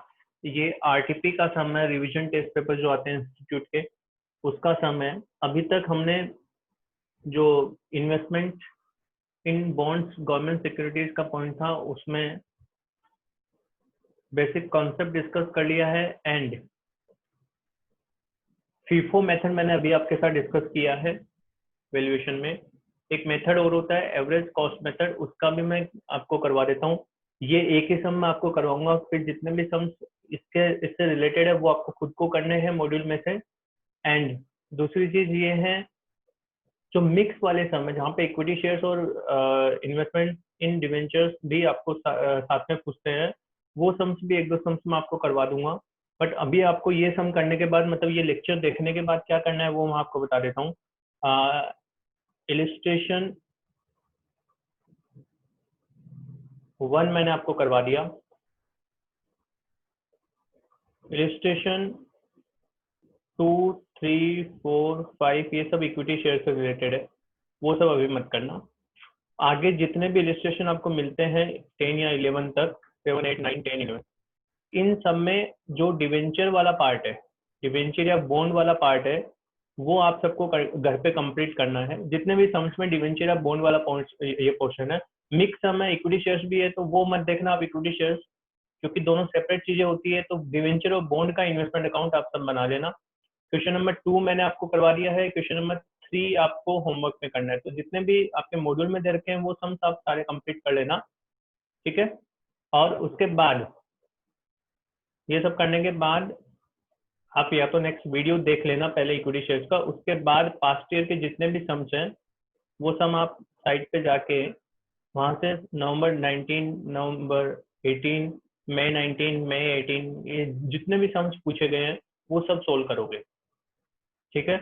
इतना काम आपको करना है, तब जाके आपका इन्वेस्टमेंट अकाउंट एकदम परफेक्ट हो जाएगा, ठीक है। और आरटीपी वगैरह से में भी आप सम देख सकते हो, कोई दिक्कत नहीं है। आरटीपी में, मॉक टेस्ट में, जितने भी साइट पे आपको सम मिलते हैं, आईसीआई की साइट पे चले जाना, आरटीपी, एमटीपी, ठीक है, पास्ट के सम, वो सब आप कंप्लीट कर लेना, जिससे कि कॉन्फिडेंस आपको आ जाएगा। चलिए स्टार्ट करते हैं। Alpha limited 5 purchase 5000 13.5% debenture of face value of ₹100 each, ठीक है। 13.5 वाले डिवेंचर है और 100 ईच के हिसाब से यहाँ पे है, परचेज किए हैं 105 ऑन कम इंटरेस्ट बेसिस पे। The interest on these instrument is payable on 31st and 30th of March and September respectively. On 1st August 2017, the company again purchased 2,500 of such debenture at rupees 102.50 each on come interest basis. On October 1st, 2017, the company sold 2,000 debenture at the rate of rupees 103 each on interest basis. The market value of debenture as at the close of the year was 106. You are required to prepare the investment in debenture account in the books of Alpha Limited for the year ended 31st December 2017 on average cost basis. आपको average cost basis पे बनाना है। तो चलिए start करते हैं investment account बनाना।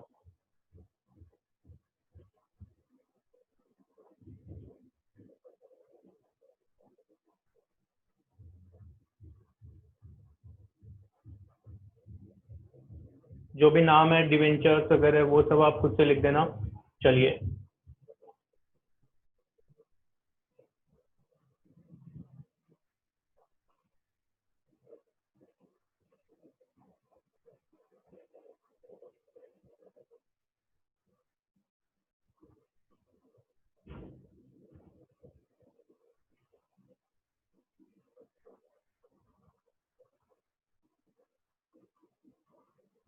Date, particulars, nominal value, interest, cost price, date,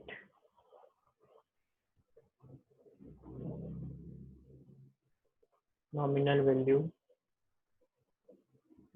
interest और cost. चलिए एक एक ट्रांजेक्शन हम देखते जाएंगे।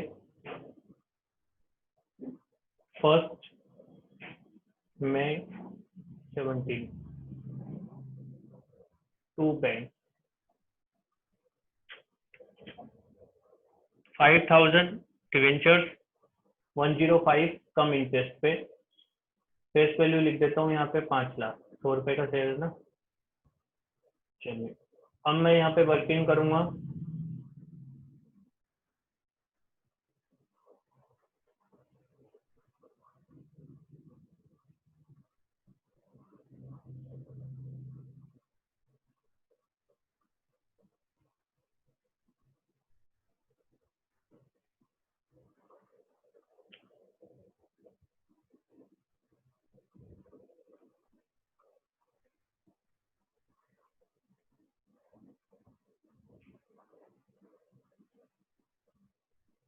$5,000 into 105 5,25,000 5,25,000 ये मैंने यहाँ पे लिख दिया। अब इसमें देखो कोई इंटरेस्ट, ठीक है, ब्रोकरेज है क्या वो देखो। ब्रोकरेज नहीं है स्टूडेंट्स, यहाँ पे ब्रोकरेज के बारे में कुछ भी नहीं लिखा हुआ, ठीक है। इंटरेस्ट की ड्यू डेट है 31 एंड 30 मार्च 30 सितंबर, ठीक है। 13.20% डिवेंचर, ठीक है।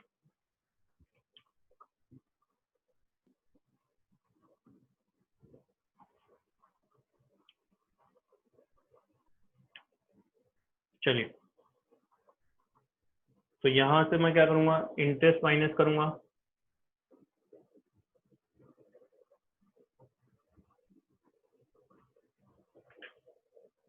क्योंकि ये कम इंटरेस्ट प्राइस है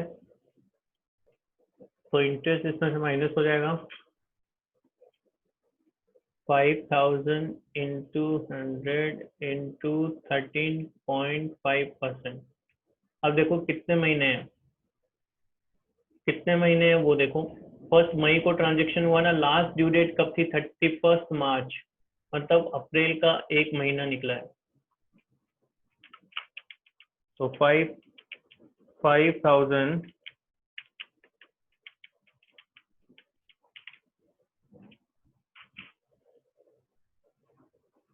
कैलकुलेट करो सब लोग। 5,000 into 100 into 13.5% into 1 divide by 12, 5625। ये इंटरेस्ट आ गया, कम इंटरेस्ट है तो ये इसमें से माइनस हो जाएगा 5,25,000 में से, ये आ जाएगा 5,19,375, ठीक है। चलिए उसको हम ऊपर लिख देंगे।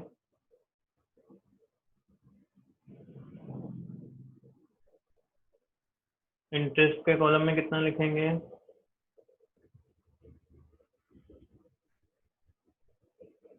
5,625 और यहाँ पे 5,19,375, ठीक है स्टूडेंट्स। चलिए नेक्स्ट पॉइंट देखना, द इंटरेस्ट, ठीक है, ऑन 1 अगस्त। देखो 1 मई को ट्रांजेक्शन हमने किया था, उसके बाद 1 अगस्त को ट्रांजेक्शन हो रहा है, बट उससे पहले, ठीक है, उससे पहले कोई भी ड्यू डेट नहीं आई है, ठीक है। 1 अगस्त 2017 को company again purchase 2500 such debenture at 102.50 each on cum interest basis. ठीक है, तो उसका ट्रांजेक्शन भी हमको करना पड़ेगा। परचेज किया ना 1/8 को,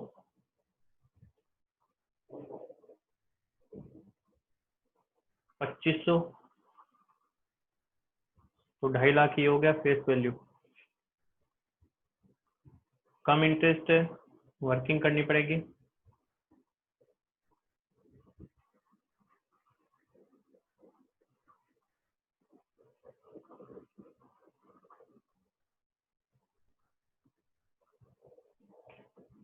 फर्स्ट अगस्त को जो ट्रांजेक्शन हुआ 2500 इंटू 102.50, 2500 इंटू 102.50, तो ये आ जाएगा स्टूडेंट्स 2,56,250 का। कम इंटरेस्ट है ना, तो इंटरेस्ट माइनस कर दो। इंटरेस्ट कैसे निकालोगे, मैंने आपको समझाया था आपको। 2500 इंटू 100 इंटू 13.5% इंटू कितने मंथ हुए वो देखो।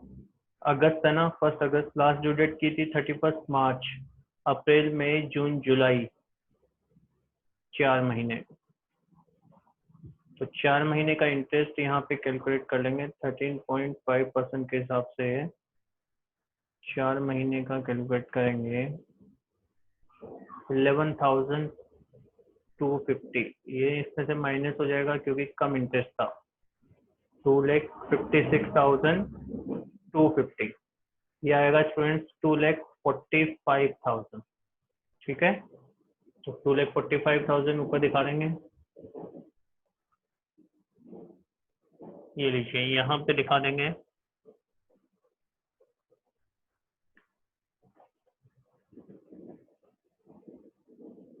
$11,250 और यहाँ पे आ जाएगा 2,45,000। ठीक है स्टूडेंट्स, एकदम सिंपल है। चलिए नेक्स्ट पॉइंट। ऑन 1 अक्टूबर company sold 2,000 debenture at 103 each. ध्यान देना दुनिया वालों, 1 अक्टूबर आ गया, लेकिन 1 अक्टूबर से पहले एक डेट आ गई 30 सितंबर। 30 सितंबर को इंटरेस्ट देना पड़ेगा। 30 सितंबर को इंटरेस्ट की कैलकुलेशन, मतलब इंटरेस्ट हमको रिसीव होगा। कितने डिवेंचर है हमारे पास, कितने फेस वैल्यू के, मैं ऊपर यहीं पे कैलकुलेट कर लेता हूँ। वर्किंग नोट नंबर 3 है 7,50,000। ये देखो 5 लाख और 2,50,000, इसका 13.5% 6 महीने का। ये सिंपल एकदम।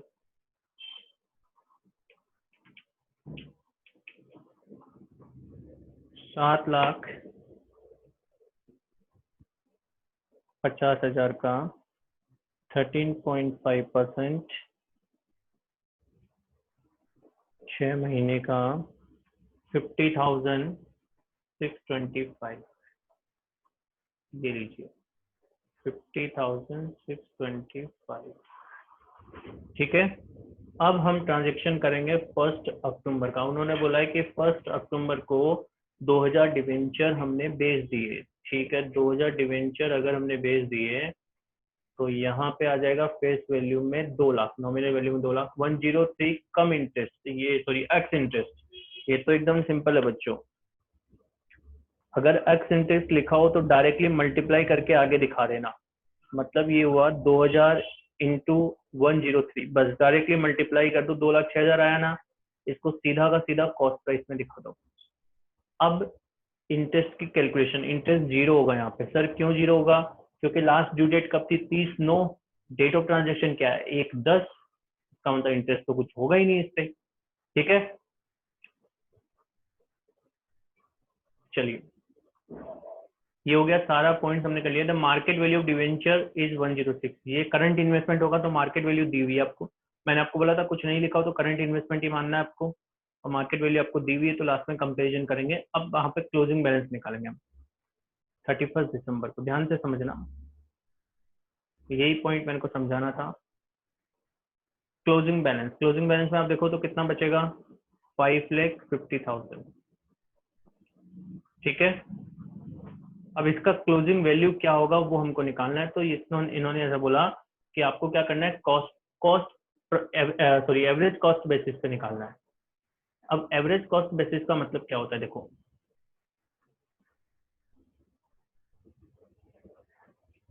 एवरेज कॉस्ट में आपको क्या करना है कि एवरेज कॉस्ट पर यूनिट निकालनी है। उस एवरेज कॉस्ट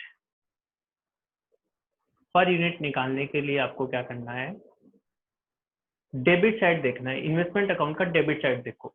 डेबिट साइड में जितने भी आपने परचेज किए हैं, मतलब 5,19,375, उन सबको प्लस कर दो। जितने भी आपने परचेज किए हैं उन सबको प्लस कर दो।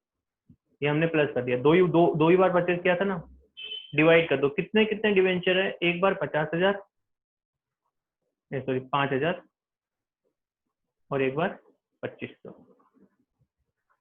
एक बार 5,000 और एक बार 2500, मतलब 7,500 के डिवेंचर, ये टोटल 7,500 डिवेंचर या बॉन्ड हमने परचेज किए। और उनकी वैल्यू क्या है, टोटल हमने ले ली, मतलब total cost price divide by total unit. ध्यान से समझना। लेकिन ये केवल परचेज साइड की लेनी है, सेल्स को कंसिडर मत करना। ये 2,06,000 को कंसिडर मत करना, क्योंकि ये तो सेलिंग प्राइस है। तो आपको क्या करना है, केवल डेबिट साइड का टोटल करना है। तो 5,19,375 प्लस 2,45,000, ये हो गया डिवाइड बाई 7,500।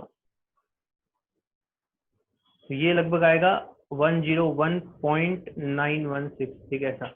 ये sir cost price per unit हो गई। एवरेज कॉस्ट निकाल ली on the basis of these purchases. ठीक है, ये एवरेज कॉस्ट प्राइस ये हमने निकाल ली। अब उसको मल्टीप्लाई कर देंगे यहाँ पे। तो कितने हमारे पास 5,500 बचे ना, इंटू ये तो नॉमिनल वैल्यू लिखी हुई है ऊपर 5,50,000। तो नंबर ऑफ डिवेंचर तो कितने होंगे, 5,500 ही, क्योंकि 100 रुपए फेस वैल्यू है। उसको मल्टीप्लाई कर देंगे 5 लाख, यहाँ पे लिख देता हूँ डायरेक्टली में 5,60,541। अच्छा, एक चीज इसमें और कंपेयर करना है आपको। कंपेयर करना है इस 101 को मार्केट प्राइस से। मार्केट प्राइस ऊपर आप देखोगे तो 106 दी हुई है आपको। तो मार्केट प्राइस और cost price which ever is lower. तो लोअर क्या है, यहाँ पे यही है। अगर मान लो यहाँ पे 110 आता, तब हम किस पे रिकॉर्ड करते हैं, 106 पे रिकॉर्ड करते हैं मार्केट प्राइस पे। ये ध्यान रखना, अगर मार्केट प्राइस दी हो तो आपको ये भी करना। तो एवरेज कॉस्ट मेथड ये बोलता है कि जितने भी आपने परचेज किए हैं उन सबकी कॉस्ट प्राइस को टोटल करके डिवाइड बाई जितने नंबर ऑफ डिवेंचर आपने परचेज किए हैं को डिवाइड कर दो, तो कॉस्ट पर यूनिट निकल जाएगी। और उससे क्लोजिंग स्टॉक, ये क्लोजिंग बैलेंस जो बचा उसको मल्टीप्लाई कर दो। ठीक है। फिर क्लोजिंग बैलेंस पे भी इंटरेस्ट हमको निकालना है, वो तो सिंपल है एकदम।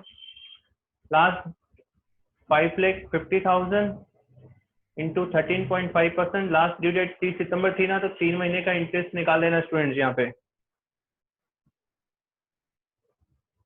5,50,000 इंटू 13.5% इंटू 3 डिवाइड बाई 12, 18,563। ये लीजिए, लास्ट में डिफरेंस निकाल देना, जो भी डिफरेंस हो प्रॉफिट एंड लॉस में चला जाएगा। तो ये लीजिए, आपका इन्वेस्टमेंट अकाउंट बनके तैयार हो गया। तो ये एवरेज कॉस्ट मेथड का भी सम मैंने करवा दिया है, रिवीजन के हिसाब से मैंने करवाया। स्टूडेंट अच्छे से प्रैक्टिस कर लेना आप लोग इसकी घर पे, जितने भी सम्स हैं इसका स्क्रीनशॉट ले लेना, इसको भी प्रैक्टिस कर लेना घर पे, टोटल कर लेना सम्स की। ये जो सम है इसकी भी स्क्रीनशॉट ले लो, इन्वेस्टमेंट अकाउंट बनाया हुआ है उसका भी स्क्रीनशॉट ले लो, और उसके बाद जो नीचे मैंने वर्किंग की हुई है उसका भी स्क्रीनशॉट ले लो।